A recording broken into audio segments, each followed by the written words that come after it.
नमस्कार. तुमच्या आमच्या कुकिंग शोमध्ये मी तुम्हा सर्वांचे स्वागत करते. आज आपण झटपट तयार होणारी शिमला मिरचीची भाजी पाहणार आहोत. तर चला मग रेसिपी बनवण्यास सुरुवात करूया. त्यासाठी इथे मी पावशेर शिमला मिरची धुवून घेतली आहे. आता आपण ही कट करून घेऊ. शिमला मिरची आपण मीडियम साईजमध्ये कट करून घेणार आहोत.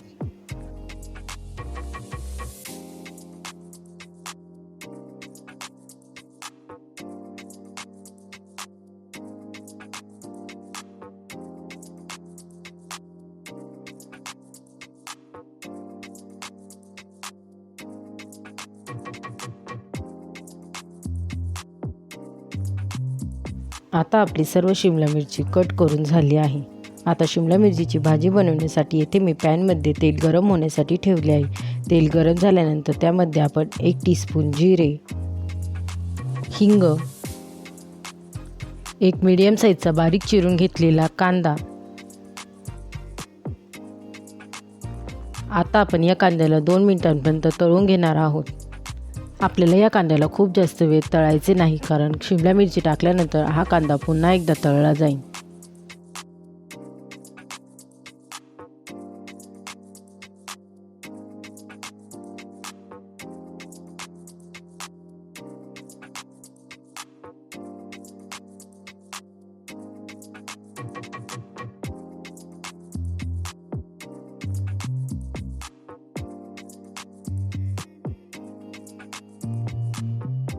दोन मिनिटांनंतर आता आपण यामध्ये 1 टेबलस्पून हिरवी मिरची व लसूणची पेस्ट टाकून घेणार आहोत.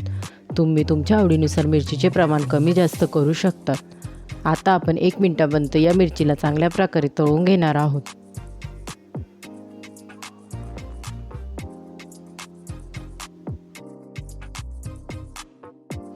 मिरची व लसूणचा कच्चेपणा दूर झाल्यानंतर आता आपण यामध्ये चवीपुरते मीठ, 1 टीस्पून हळद. आता आपण हे सर्व चांगल्या प्रकारे मिक्स करून 1 मिनिटापर्यंत यांना तळून घेणार आहोत.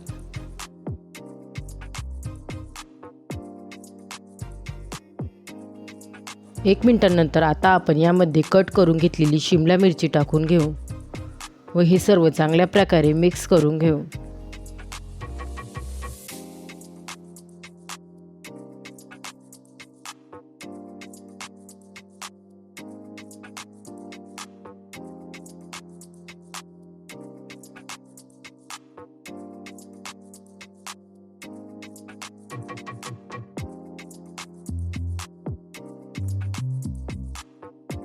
आता आपण या कढईवर झाकण न ठेवताच या शिमला मिरचीला चांगल्या प्रकारे शिजवून घेणार आहोत.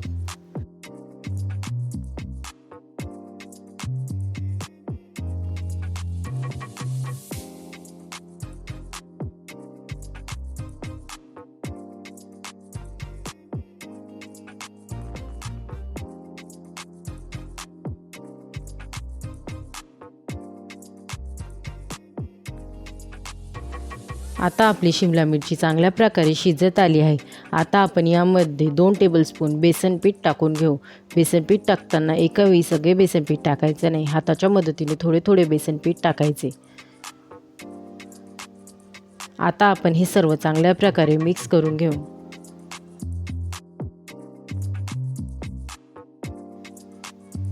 आता आपण हे सर्व चांगल्या प्रकारे मिक्स करून या बेसन पिठाला व शिमला मिरचीला 2 ते 3 मिनिटांसाठी चांगल्या प्रकारे शिजवून घेणार आहोत. 3 मिनिटांनंतर आता आपली शिमला मिरची व बेसन पीठ चांगल्या प्रकारे शिजले आहे. झटपट तयार होणारी शिमला मिरचीची रेसिपी तुम्हाला कशी वाटली मला कमेंट करून नक्की सांग. रेसिपी आवडली असेल तर रेसिपीला लाईक, शेअर करा व चॅनलला सबस्क्राईब करा. पुन्हा भेटूया आपण अशाच एका नवीन रेसिपीसोबत. तोपर्यंत सर्वांनी काळजी घ्या. बाय.